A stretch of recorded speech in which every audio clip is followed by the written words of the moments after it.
Right, so it's recording now. Alright. You look like Fred didn't it?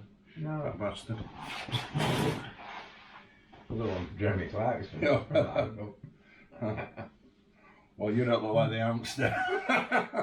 I'm glad. Don't like hamsters. No, I don't. Right, everybody, it's Russ from Ardventures, the grumpy Yorkshireman. We're sat in my cold garage once again. But So 2 metres apart. 2 metres apart-ish. But being Yorkshireman and thick-skinned, it's very hard for us to catch out, and John's got his face mask on anyway. So I'm going to introduce you now to John Reader from Trailmasters. Now, some of you'll know, some of you won't know, but Trailmasters and John only live about 5 miles away from Ardventures, and I've got to say, you know, when it comes to Morocco and things like that, John, well, I don't think there's probably anybody in the UK knows more than he does about overlanding in Morocco, and I always enjoy a few beers and that at the shows with John, because quite honestly, I'm a new kid on the block in some respects for Morocco, and I learn a lot. I learn how much he can drink as well, which it's not a lot actually, and he can dance really weirdly at times, but that's for another film. So that's it. John's owns and runs Trailmasters, and he's very much like me, that this year it's well, I'm lucky enough I did get to Morocco. I don't think you did you? No, not at all. No, not at all. So I'm going to ask John a few leading questions and get him talking, and with no vodka, and we'll see how it rolls. This is the first time we've done anything like this, and it's a new thing for me, but you know, I don't see why all Australians and South Africans should have it, or we might as well do a really bad version of an interview. And here we go. So what I'm going to ask John to start off with is when did you start running treks, and where were the two, and what was the sort of your ethos behind it? Are you talking about me or Trailmasters? No, originally? you tell me. You. Right. Originally, Trailmasters was created by Ray Smith about 1982, same time as Neil from Impala started running trips to Morocco. Ray is still with us today. He's an absolute character. He's from the south, but we'll excuse him that, because he's one of the funniest guys on a campfire you'll ever meet. His stories are brilliant. Ray Smith started Trailmasters, and about 1982 he used to have an ex-NATO command centre that he used to take with a big trailer on the back, and he used to go absolutely everywhere with that. And the stories he could tell about the things he did over there is unbelievable. And then moving on to about 1999-2000, Godfrey House and Susan, they took over Trailmasters, but shortly after 2000 I was doing quite a bit of off-roading in the UK, and I was looking to go elsewhere, and I got involved with them going on a trip or two. And after that I started running all the UK off-roading weekends for them, and then I think it was around about 2007 me and my then wife took over the whole company and started running it as our own business. But going back to where Trailmasters used to go, it used to do a special trip once a year, and like Ray used to take people to Canada, Middle East, absolutely everywhere, at least one trip a year. What do you call a command centre? What sort of, what was it based on? It was a DAF radio vehicle. Oh, yeah. And he put a bed inside it, and it had generators underneath it. And I say in the trailer, he normally had a quad bike on it somewhere, and all his cooking equipment, because Ray used to set up camp, and he would have Berber tents set up for the evening. He'd always have at least 2 or 3 helpers with him, and they'd be cooking the dinner for everybody as well, so it was, you know, a proper affair when he went somewhere. So what would that be, a 10-12 tonner then? 15 tonner? Yeah. Right, you wouldn't see that happening now, would you? No. Not with split rims anyway. No. True, yeah. So how did you end up with Trailmasters? What is it, gory or is it good? I really enjoyed it, love it. Obviously, when I first took over with me wife at the time, we were doing between 6 and 10 trips a year to Morocco. We got it up to, and also some military training guides in desert driving and things like that in Morocco. Also in the UK, we'd do maybe 3 or 4 weekends, just survival training and vehicle training, how to orientate yourself with the vehicle and bits and pieces like that, many years ago. What were you driving in them days then? Well, unfortunately, that's why my hearing's a bit bad. We started off with a Land Rover, and you better show everybody your cup, because he's going to get shot by all his Toyota mates. I'll probably break in a minute. Yeah. We started off with a Land Rover, and they don't like them, that cup. It's the first one ever, but there always is one. We started off, well, when I took over the company, we had a 110 and we had a Toyota Hilux bobtail that we used to use for all the UK weekends. And the bobtail Hilux never missed a beat. However, the Land Rover, it used to always, I think on average we had a fire every trip with it somewhere. Something set on fire. What engine did that have in it then? It had the 200 TDI. Right. There was always some fire. I never forget one of my friends, he came on a trip with me and we were driving through Tetuan over the mountains on the first day of the trip, and the oil on the gearbox used to catch fire every now and again. And my friend Chris was sat in the back and he said, Johnny said, I can smell burning and I see flames coming through. And Hassan just said to him, Hassan's my guide in Morocco, he says, don't worry Chris, it does this nearly every week. He said, but don't worry, if we keep going it'll blow out. It's only if we stop it'll be a problem because the whole thing will go up. And that Land Rover, nearly every trip something set on fire on it, but it never burnt out, it kept going, but there was always an issue with it. So it's not that one packed up in the Sahara then where... No, that was one of my clients that did those, who was told, we stripped his vehicle and left him. Don't let that be a valuable lesson to anybody. Always do what your tour guide says. No, that was, in all fairness, it was a good truck. I'd had a life before I took over, but... Did you always get home with it? Yeah, I did, but one of the funniest drive homes I ever had was, I'd come back in from Morocco into Spain after a trip, and it was leaking out the transfer box quite badly, and coming up through Spain I was in a rush to get back the ferry from Bruges to Hull. I was coming back through Spain, and this thing every 4 hours it's chucking oil everywhere, so I'm getting underneath it, I'm topping it up with oil, it's just coming out everywhere. And I managed to get to Bordeaux about midnight, and then I got up at 3 o'clock in the morning to set on again because I had to catch the ferry. And then I was coming around the periphery at Paris, and one of the flanges on the drive shaft went on the periphery, so I'm covered in oil. Now this is gone as well, so I just thought, I've had enough now. So I just stuck it in diff lock and I drove it from Paris all the way up to Zeebrugge, covered in oil, onto the ferry terminal. I get out and all I want is a shower. Anyhow, this really nice security guard come over and said, Monsieur, which I don't know why I was speaking in French because we're in Belgium, but he's going, Monsieur, I need to search your vehicle. And I said, can you just give us a minute? I said, you can see I'm covered in oil. I don't want to get me out anything at the back of the vehicle. I'm covered in oil. I just want to get my hands washed, and then you can do it. I said, just do what you want. I don't care. Have a look, but just give us a minute. And he says, no, I must search your vehicle now. I need to see in the back. And I was that angry and fed up, I just threw the keys at the guy and said, have the effing thing. And I walked off to the toilets. Anyway, I come back and he's holding these keys in the air. Governor said, Monsieur, we will not need to search your vehicle. I can see you are having a bad day. And that was the last trip we had the Land Rover, because I came home and all that year we'd had a fly drive car that was coming from Murad at Marrakesh, and it was an 80 series Land Cruiser, and I used to watch that vehicle every trip get knocked hell out of by people that didn't necessarily know what they're doing. It was a bit of the syndrome where enthusiasm was far outweighing ability.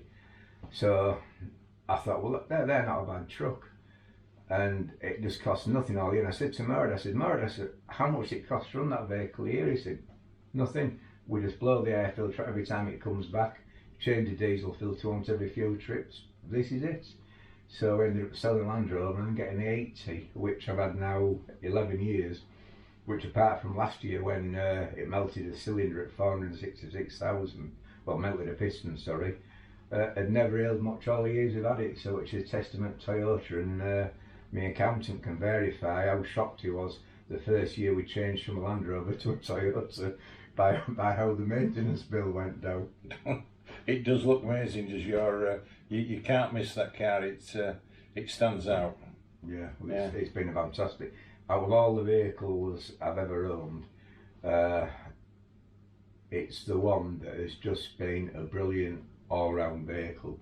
The only time I sort of struggle with it in the UK is on some of the lanes in Wales, because it's a bit wide for them and you end up knocking hell out of your tyres and scratching it a bit. But so you've sorted that out now, though, haven't you? Yeah, but a Pajero, and that sorted that out. I couldn't afford to run a 90, so I bought a Pajero. Yeah, well, it'll never let you down. Never let you down. So I reckon that your favourite vehicle's going to be that Land Cruiser then? Definitely. Yeah. Definitely. I'll post a picture of the Land Cruiser so you can all get a feel for it, and you can see what a beast it is. I mean, I've bumped into John in Morocco a couple of times and at the ports. Literally. Yeah, no, not quite literally.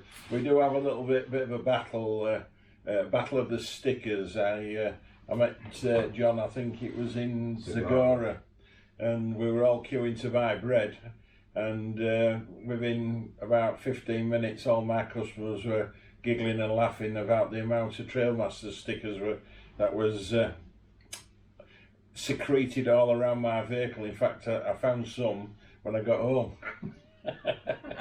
so it just shows you how little I'd looked, really, because it's a fairly big sticker. Just tell everybody about your sticker, because that's different as well. Which one? Desert Rat. I've got the Desert Rat ones, and the reason I like those is both my uncles were in the 8th Army, so they were in Africa a long time before I was there, but that was for very different reasons. Very, yeah. So I've got some Trailmasters stickers with the Desert Rat on for that reason. I don't think they look cool. It's brilliant. Have you seen many Desert Rats when you've been out there? Loads. Yeah. The main place we've seen the Desert Rats when we come from Tantan, because everybody's trucking rubbish out of the cars, so they're all running about at the side of the road. Yeah. So you do see a lot coming from Tantan up the Atlantic Highway. Yeah. There's quite a lot up there. Yeah, it was quite funny. Last year I had somebody with me, a friend Scotty, and I said, well, when we got off the ferry, and I said it on the radio as well, you don't actually see a great deal of wildlife when you're in Morocco. And within a few minutes we come across some pink flamingos and desert rats, and every time there was a camel, I was informed it was a wild animal. It was probably furious. Yeah, very. Yeah. Well, just to confirm, John and I for years have had the conversation where he knows I've run Land Rovers for years, Discoveries, Land Rover Defenders, and we've had the Ford Ranger, can't knock that car really, but it was coming up to 100,000 was my Disco 4 this year, and I've got to say, I think when it's going, it goes as good as anything, that car. There isn't anything really, it's a pleasure, it's quick, it's comfortable, it's everything, but you just have that risk factor in the back of your mind, and I got to an age as a poor old Yorkshireman that I thought I needed to look after the job a bit better, and so I did something on the 1st of March I said I'd never do. I bought a Toyota Land Cruiser. So I am in the Land Cruiser club, but most Land Cruiser people who are in John's vehicle would not actually think mine was a Land Cruiser. Yeah, they would. Yeah, I don't know. I think did you get a nosebleed when you bought it and came home with it? Yeah. Yeah, just a bit. Yeah. So anyway, moving on. Where do you go then? Is it just Morocco and UK? We've done trips to Romania in recent years. we used to do 5-day trips in Wales, but predominantly I've stuck to Morocco since round about 2010, and the main reason that is I get bored of things very, very quickly, and I have never ever got bored of going to Morocco once. I can go around the corner, it's different scenery, different people, and the people over there are absolutely amazing. They're some of the nicest people I've ever met. I agree. You could be anywhere and you are made to feel welcome, and they really are a welcoming nation. When you shouldn't be sometimes as well, you know, when you, sometimes if you take the wrong and you end up in somebody's back garden and they're never upset with you, they just ask you for a packet of cigs, and so I tell them to ask the person behind me because I don't smoke. Unless you drive over the roof. Yeah. I once drove over a lady's roof in the High Atlas Mountains. Oh. We were doing a motorbike trip in, I think it was 2012, with a lot of guys from Guernsey. And overnight there'd been a big mudslide and the road had totally gone. So the only way we could go out was on one of the old donkey tracks, which obviously isn't very wide. No. And it went through this village and it was very slippy and muddy, and at the time I used to have 2 back wheels on Land Cruiser, so it was very back end heavy. Yeah. Hence why I don't have them on now. No, so not a 6-wheeler. Oh no, we had a 6-wheeler on the trip. We had Phil from Guernsey in his 60 Beast. Oh yeah. He brought a 6-wheeler Range Rover. He got it from Dubai. It came from. All right, not an old fire engine then. No, not an old fire. It was specifically for horse racing. Yeah. Oh, got you. They had drinks in driving up down the side of the track. Fantastic bit of kit. But no, so we had to make out the Cedar Forest, and we were driving through this village and it was getting very, very narrow, and we kept walking ahead to see if we could get out, and we were slipping and sliding everywhere. And at one point the houses were all below us at the side, on the side of the hill, built into the hill. And as I'm driving across it, all of a sudden the back end of the vehicle come round, and Hassan was looking at me and he said, "What's happening now, John?" I said, "Well, we're either in the shit or we're not." It's as simple as. And I said, all we can do is try and keep going. Well, the back end of the car came right round. Well, I was scratching the tiles off this woman's roof as I went past it. And then we got to a safe distance and walked back to the lady. You know, I'm very sorry for the damage I've caused. And I would say in Yorkshire terms, she was mildly perplexed. Whereas if you live down south, if you have been living. Anyway, I said, you know, what's it going to cost me to put this right? I said, you know, because I didn't mean to cause any damage, but I also didn't want to be sat in your front room with my Land Cruiser pointing upwards. And she said, 100 dirhams would cover the cost. So we gave her 200 dirhams, and she was very, very happy. So that was an interesting morning. All got out safely. Isn't that funny about? I mean, we were going down the gorge one day, and there was a road closure sign, and it was a tree. Doesn't that mean challenge? Yeah. There was a tree across the track, and so being 2/3 the way through the gorge, I thought, flipping out, carry on. So anyway, we gets around the corners, half a dozen workmen digging a trench, and we looked at them and they just went, no, turn around, go back. And I went, no, it's too far. We help you. And I pointed at that guy called Justin. I said, Justin, his name JCB. As soon as I said JCB, they started smiling. And in the end, we had shovels and everything, and we got involved in that, and we had it all shoveled in and everything, and we went over. Great. And we had Errol with us from, is it South Coast Campers, who does the flip tops. Yeah, flip tops. And Errol, he bent his, he realised that Ally sand ladders don't straighten very well. No, they don't. They just crack and break. So anyway, that's why we had to fill it in. So we got across, and the next minute we just come round the corner and there was a palm tree across the road, and we hadn't got far, and I bellied the Jeep out trying to get over this, and we were rocking. It was like a seesaw on this palm tree, and then I got out and I looked and I went, "You bloody idiot, I could have driven around the end of it." But that's what happens when you get under a bit of pressure. But I don't know if you think same as me, but Rift Mountains, the Western Sahara, the Atlantic, you've got the Atlas, you've got the Sahara, you've got the Plateau de Record. You've just got so much diversity that you can still take people back and they're still getting fresh views. We used to run 8 totally different trips, and I would always come in through Suter every time I'm coming through Suter. But once we came in through Suter, we disappear off in different directions. Yeah. And it's like years ago we used to do a 3.5 week tour. But what I soon realised, doing that, the downside to us, the vehicles wouldn't last 3 weeks off road. No. On any sort of trips you do, you've got maybe 7 days of off-roading in a vehicle before they actually start having issues. Yeah. And you can actually off-road from Tetuan all the way across Morocco. Now they touch tarmac. Even now I get people saying, oh, there's too much, you know, metal roads now to what they used to be. Well, yes, there is. However, you can still use a lot of the old roads and still off-road. Yeah. But going back to your other question about where do we go, we pretty much go everywhere in Morocco. But the reason I stick to Morocco is I can do so many variations on the theme.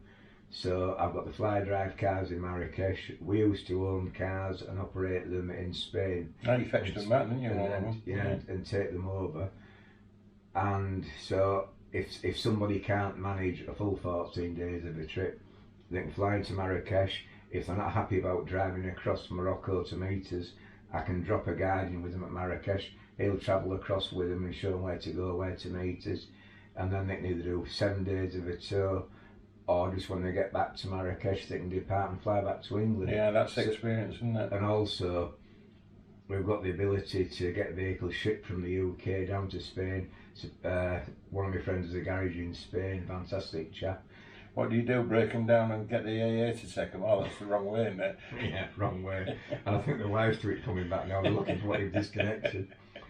No, the Ian, my friend down in Estepona, he'll put me in his warehouse for a week or two. Clients fly into the airport, pick them up. Because you do the same as me. You drop in at Ali's in Zagora and get all your customers checked up, and I use every time. Yeah, I use round the corner Hickory.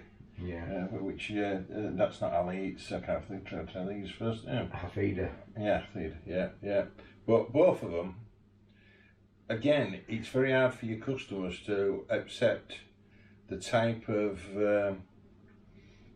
reception they get from the garages, and in this country I think they'd be feeling, God, they're going to get ripped off and have the pants down, whereas there, you give them the keys for the car, we go off to the auberge, because we usually stay in the auberge that night, and then they come along, or we're having a meal, and they'll come along with a list of yours is okay, yours needs a bush, but I've got it in stock and I'll sort it. And they're all panicking like mad. Customers, they don't like giving keys over, and you know, it's their baby, and all that. And I said, you've got nothing to worry about. These guys, this is what they've built their reputation on, and they are fabulous. I love them to bits. I've been ever since I started with Trailmasters. We've used Ali at Zagora, and that guy and his brothers, they've worked on all the rallies in Morocco. They used to work on the Paris-Dakar, and what they can't mend after dinner is unbelievable. It's like on many occasions I've rung Ali up and said, I've got an issue with this, it's head gasket gone, I will do it after tea. And the client gets up the next morning and says, oh, how was my car? Well, I've seen on a Sunday night a Paris-Dakar type Pajero, you know, the ones that did that limited edition type one with all the, I don't think it was a genuine, cracked head. And I said to him, I said, that won't be going far. He said, we're ready in the morning. He said, it might not be perfect, but it'll do exactly what he wants to get him home. You know, and I've seen him with a hammer and they making springs. And they'll think nothing of making a set of springs for a Unimog or anything. Well, we get a lot of clients coming out like L200s and things like that and Rangers, and you'll say to the client, when a lot of these vehicles are made, they never thought people were actually going to use them for what they're made for, so the springs are set softer. So obviously when you get 7 days into a trip, the springs have gone the wrong way. So I'd ring Ali up and say, we've got whatever it is, it needs another spring in it, needs other heating up and tampering back, and they'll do that after tea. Yeah. Absolutely fantastic, guys. You see, the Ford Ranger, the new Ford Ranger Raptor, it's a fabulous vehicle when you get it out on the sand. But it's got no carrying capacity. It's only rated about 600 kilograms. So you get a roof, a canopy on, a roof tent on, a tow bar, and a fridge and a few bits and pieces. It starts to sit down. So I think Old Man Emu are making suspension for it now. That sort of thing. It's got Fox on at the moment. So, which is your favourite? I'll tell you about mine after you said. Well, what's your favourite city? It's not a city. Or my favourite. I have two favourite places in the whole of Morocco, and one is. It's outside Fud, it's Chebby, not Mazouga, it's actually the owns it Chebby and it's Ardventures de Sud. Yeah. It's absolutely fantastic. There's just something about the place, the family there are absolutely brilliant, and the way they look after us, and they will do anything for us, they're absolutely great. And I just love there, sitting on night looking at the stars. Go away. We're going to have to cut that one. We're going to have to ring you back, we're just doing a video. I'll ring you back in a minute, so no worries, bye. There you go, that just proves how real this interview and chat is. In an interview, it's two old codgers from Yorkshire having a chat. I would have thought 30 years ago we sat here and chatted on this Russell. Back to Chebby. It's just a fantastic place, and the Blue Man of the Desert out there, fantastic. But then, about sort of 30 miles south of Chebby, you've got MREW, and that's at the end of one of the Paris-Dakar sections. And I'll never forget going back about 17 or 18 years ago. We used to call there, and we'd have our lunch there. And Abraham that owns it, there was a little shop there, nothing else. And he said to me, he said, John, he said, where do you go from here? I said, we go stay at Lackmadder for the night. And I said, after there we go to the next day. He said, what would it do? What would I have to do so that you would stay here the night? And I said, well, I bring a lot of people with me. They like the idea of camping, but in reality, I said, after a few days, they want European toilets and a shower. I said, a lot of my clients aren't keen on footprints in the floor, because I said, next thing they're coming to me, I've lost my car keys. Well, hope you've got a spare them. I'm sticking my hand down there, Squire. And so I've had all those problems. So I've said, pair of European toilets and a shower would be absolutely fantastic. Anyway, finished that trip. Went back to my hearse about 4 weeks later. Just 2 European toilets there, showers, and even rooms. And then from then on, he's gone to having about 40 rooms. Each room, it's very, I think the term we use is rustic, but it has running water in each room and a toilet. And the family are absolutely lovely down there. And another one, I've been fixing vehicles outside on my own, and the whole family comes out and helps you fix the vehicle while your customers are sat there having a drink, forgetting about the worries. Yeah, I've had a puncture on the Jeep, and the guy pulled over. He helped me change the front wheel, and he says, next village, second on the left, turn right. He says, my brother has a tyre shop there. And I went, and it cost £3. Yeah. I actually give him a lot more on that, but it's just that thing. I think me, I like, not far from you there, I like Port of Sahara. Yeah, I like that. He always looks after us, and you know, he's done the roof now, so you can go and spend the evening on the roof watching the stars and everything. That's pretty damn good. I like Camping Reckham at Boudnib. Francois, very, very good, and that's the same sort of thing. By the time you get there, customers are ready for a little bit of European stuff. It's quite funny. You usually see husband and wife sit down with the Wi-Fi with their backs to each other, and I ain't sure if they aren't talking to each other on Wi-Fi, but they're like this, shaking that there's 3-4 days they haven't had Wi-Fi. As we always say, the desert sorts all relationships out. You see people like this up in the sky, and it's like no matter how high you hold it up, And I was ringing home on one trip. We're out. We weren't far from Budnew, but it was before they got the mast up at Budnew. So I'm on my phone, and some clients saw me on my phone, so they're all getting theirs out, and they stood on the bonnets doing all this as people do. And John, we don't have any signal. How come you've got a signal and I haven't? That's a satellite phone. Yeah. every tour operator has one. I know. I mean, just and they should have as well, because mind you, on saying that, you know, I always buy a SIM card when I get there, and I have had very few places. MREW Telecom. Well, I have MREW Telecom, and I've got all the other networks as well.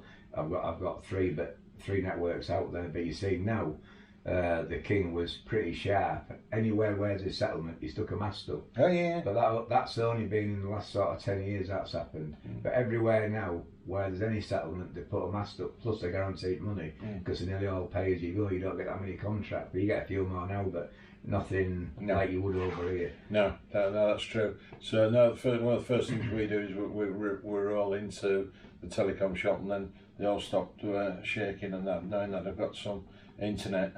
So well, that's it. That's brilliant then. So I mean, I go to Marrakesh, but I don't always go into the centre anymore, because it's one place that doesn't change, and I've seen it so many times. I will go and take the customers in, but I like Meknes, and I like, and you're going to do the correct pronunciation, Essaouira. Essaouira, yeah. He's from Yorkshire, and he's a bit closer to it than me, yeah, but my pronunciation of most things is probably grammatically about 100% wrong all the time, but not to worry. So anyway, we've had the ramblings of two Yorkshiremen, one grumpy, one not so grumpy. Yeah, I can be. Yeah. What about funny things that happened on trips? Go on then. Yeah. Right. Oh, I know one for you. I've got some hilarious ones. Barry in the sticker. That was funny. No. No, this is. I'm thinking about the wife in the middle of the desert wanting to know where the shops were. Oh yeah. The husband had oversold it a bit. Yeah, and if you just go over the top of that dunes, it says go direct. Is it really? No.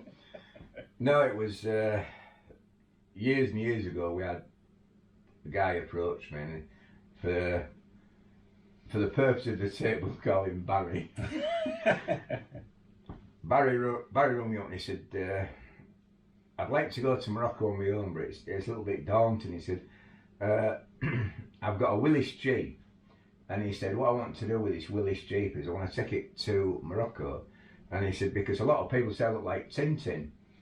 I said, all right. And he said, Channel 4 have approached me to do like a programme on it. If I'll go and do it. He said, well, I said, he was just like Tintin. Yeah. But I said, you do realise that was filmed in the Middle East, not Morocco. But obviously, he didn't want to let the truth get away with a good story. No. So anyway, over a number of months, Barry, as we call him, he signed up for this trip with his Willis Jeep. Now I said to him, I said, what gearbox have you got in? Have you got the 4-speed or the 3? He said, oh, I'm uprating it. We uprated it to a newer 3-speed, so its maximum speed was like 36 miles an hour. Anyway, he also had recently split up with his partner, and there was a guy that he was buying parts off from in France, smashing Frenchman, and he had something to do with Jeep in France. Oshkish or something they used to be, aren't they? Yeah. I'm not 100% sure, but anyway. French version.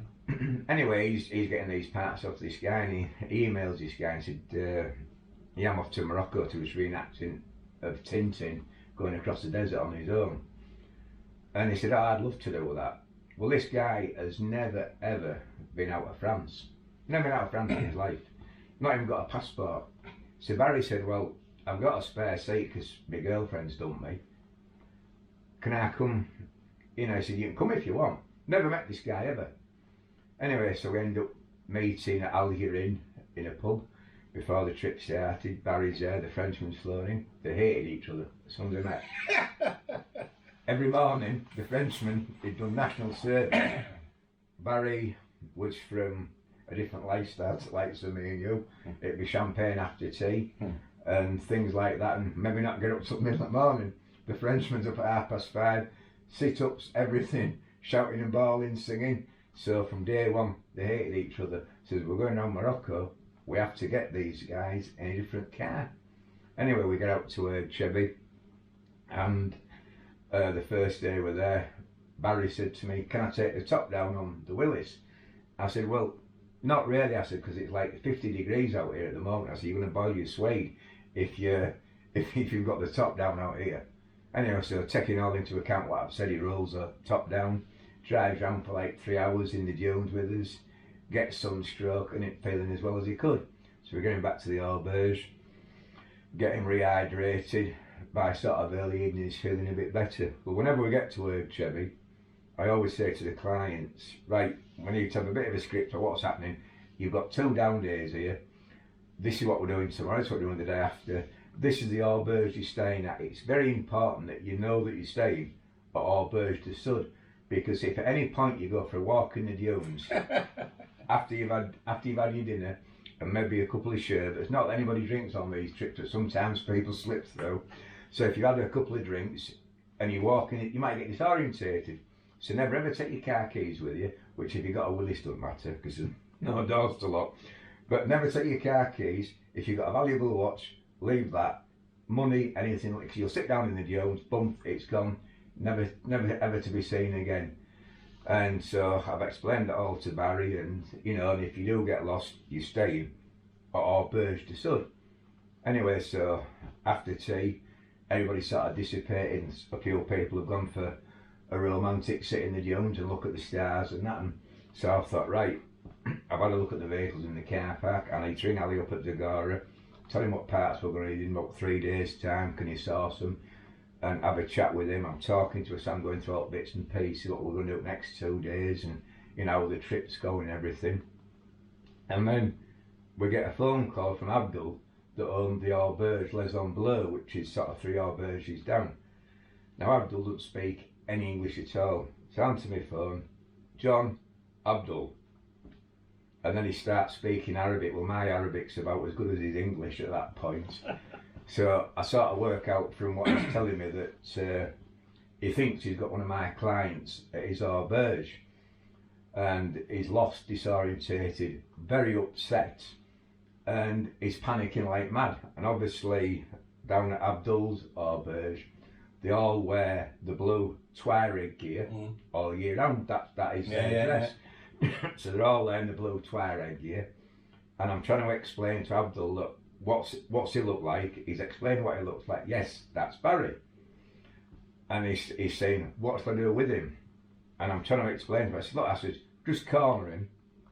And in reflection, maybe not the best use of words, but just corner him and get a couple of guys to truck him back of your pickup and bring him back up here.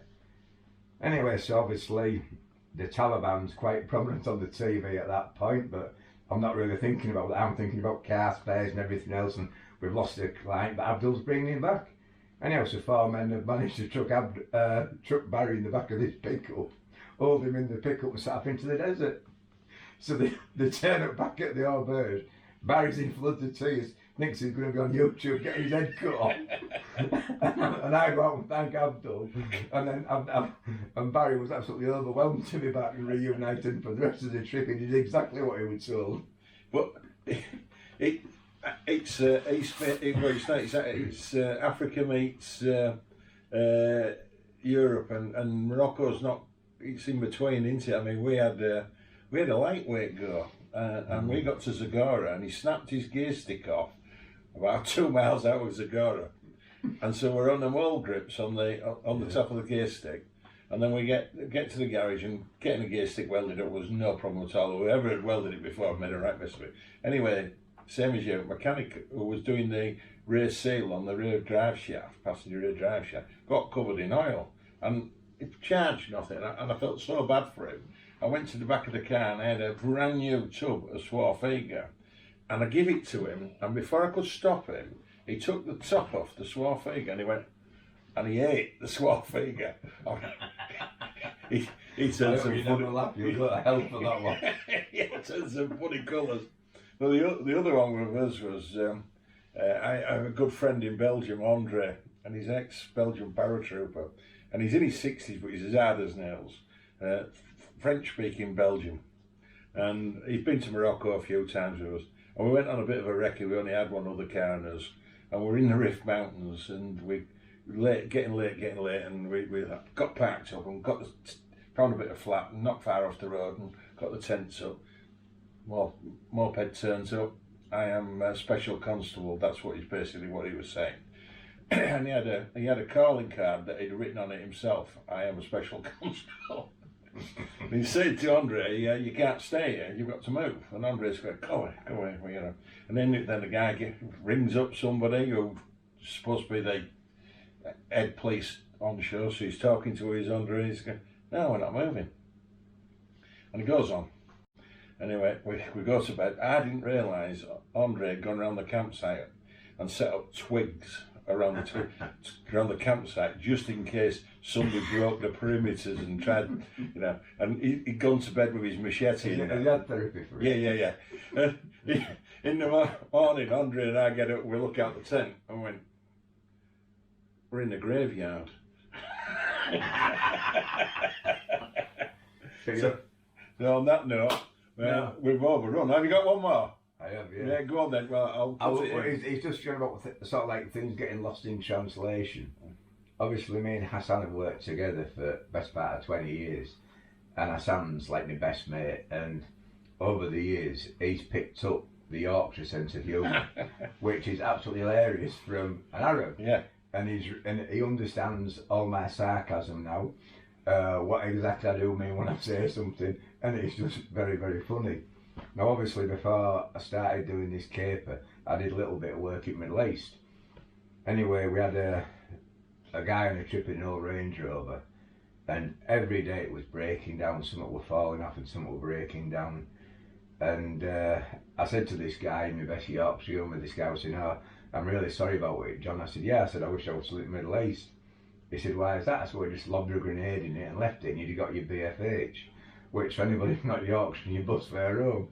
Anyway, got back in the car, and this guy was laughing about it, and got back in the car, and Hassan said, what did he mean by that?" So I explained the whole scenario, like in the Middle East, if a truck broke down in a convoy, couldn't fix it in 5 minutes, chuck an hand grenade in it, good luck, and you're off, you see.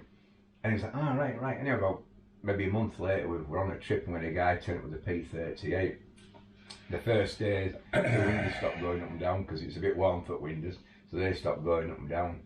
Then air suspension's gone. Second day, then third day we can't get in now because the door locks have gone. And it just went on and on and on. Anyhow, we had a few other breakdowns with other cars, and this guy's really upset about his P38. And at the end of the day, as long as people do the preparation properly, I don't care because stuff breaks. You can't help it if things break. Anyway, this guy comes up to Hassan. He said, "I'm really upset about, my car." He said, "What do you think we should do?" And Hassan just deadpan said, "Don't worry. If you have any more problems, we'll just chuck a grenade in it and you can get your BFH." And walked off. With that, this guy comes running across to me. John, come quick. Hassan's going to blow my car up." I said, no. I said, "It's only a joke. Don't worry about it. It's just a joke." He's like, "It's absolutely fine." I know exactly what you mean. In Western Sahara this year, we had the problem is doing what we're chatting about now. I've thought about doing the little stories about all the Morocco trips, but I'm just a little bit frightened if everybody knows who they are. I had one this year that was slightly getting on my nerves a little bit, and so I jokingly... Can't believe that because you're so patient. Yeah, no. I said, "Right, Channel 17. Right, I'll get going along the road," and not everybody dared me, and some thought I was joking, and then after about an hour and a half of peace and quiet, somebody comes on Channel 17 and says, "You weren't joking then?" I went, "No." No. So, but that is. We had one in Port of Sahara. If you had a a Ferrari, he had a Lamborghini. Mm. And it was one of them meals where you just got to that point where you just couldn't get any higher up the scale of what he got, and unfortunately, I just did lose it a little bit and asked him to stop waffling and going on, and that was 48 hours of quiet afterwards. But it wasn't a bad 48 hours. Have you ever been to the top of Cedar Forest yet? Not the top. Right, where? I've been through the snow. Been through where all the snow breaks are, but that won't be the top. No. That's out of. You're only playing, eh? Yeah. Out well, there's snow there. Azuru. Yeah, Azuru. Yeah. Where Morocco has its version of Walt Disney. Yeah, that's it. Yeah. Well, no, we had a couple of them from Spain a lot of years ago now. We used to meet. The thing is, you can tell stories about people from 20 years ago and probably get away with it. I can't tell them. Anyone that was a problem, they're still in the desert somewhere with a stick up. No, it's a piece of slate. Yeah, well, yeah, slate. Sticking Cedar Forest, slate in the desert or a rock. They booked on a trip to come, and basically what this guy wanted to do, he wanted to know how the border worked, how I got across, because he lived in Spain. He booked on a trip with a Nissan Tirano. So I'm at the meeting point at Ardventures where we used to meet, which you could have a whole episode on that, but we used to meet at Casa Bernardo's, which was, in its early days, it was just a motel truck stop, but it later turned into a brothel, which what I deal when you make your clients, that's what we changed the venue. But anyway, this guy's, I'm looking for this guy in the car park, can't find him, and I keep walking by this guy and he keeps saying hello, and I thought, oh, another English guy, and I wonder where he's going. But he's in a Hyundai Terracon. Anyway, eventually this guy comes to me and said, oh, my name's Noel from Spain and I'm on your trip. I said, all right. I said, I was looking for a Nissan Tirana. Yeah. He said, this is comfy to drive. He said, so we brought this. But I said, the only downside to that is, I said, it won't do most of the trip because I said, you physically can't get up where we need to go. But I said, we'll have to do a different itinerary for nearly every other day to get where you need to get to meet us. And he's like, well, I'm not happy about that. I said, well, you haven't brought the right car, I can't help it. Anyway, we're first day over, we'll get through the border and then we go up into Cedar Forest, and his wife come to me and said, John, I've know you said it's a wilderness camp up here, but can you tell us where the electric hookup is? And I said, yeah. If you see that big cedar tree there, if you go to the back of it, you'll see a plug. Blow me, she's walking across and she's looking for where this plug goes in, and come back 2 minutes later. I said, John, I can't find it anywhere. I said, I thought you were joking. No, I'm looking for the plug in for the fridge. But I think that's a thing about our Yorkshire humour. We do say things in jest, and my customers very often say it takes about a week for them to work out if I'm being serious, or not, and it's like, and then they go, oh, I wonder what Russ is going to do about this. If there's a little bit of something to sort out, and it's like, oh, I wonder what he's going to do about this. And we had it this year in just outside Blue White Stones, Blue Stones, Taffroot, that's it. We hadn't got to Taffroot, and we got to the castles, two castles, and we parked up, and they didn't want us parking there, the mayor. Was it a graveyard again? No, actually, probably next door. And he kept coming up, and he I want you to move on, and it's not safe, and it's not this and that. And I said, no, we're fine. And I pulled the machete out the back, said, look, there's my security. And he went, ooh, he laughed and that. Anyway, in the end, he sent 6 soldiers from the village. And because he'd made such a fuss, he didn't feel he could back down. And I wasn't moving. And the old customers are thinking, flipping out, I've got to put rooftop tents down there. You know, he's starting to go the other way, he's starting to lose it now. Oh, he's pulled it back again, you know. And in the end, he sent 6 soldiers down who sat around the campfire all night, and you could hear him going and get wood all night. And he came in the morning, he said, I just wanted you to be safe. Please come and be my guest next year. You know, absolutely lovely. Anyway, we're running out of tape. What all you lot don't realise is we're running on VHS here, or is it an 8-track? Betamax. Yeah, there'll be kids watching. Well, Must no, be, man. kids won't be watching what we're on about. What? He'll be like that burning man one, won't he? He's still seen that bird from Bake Up. You know where Bake Up is? Cut. Bye, everybody. Thanks for listening, and I'm probably going to have to cut this into about 3 episodes, but it's been fun. We're looking to get drink out of a wet rag. And a lot of my customers are going to realise it's not just me who can talk a lot. Over and out.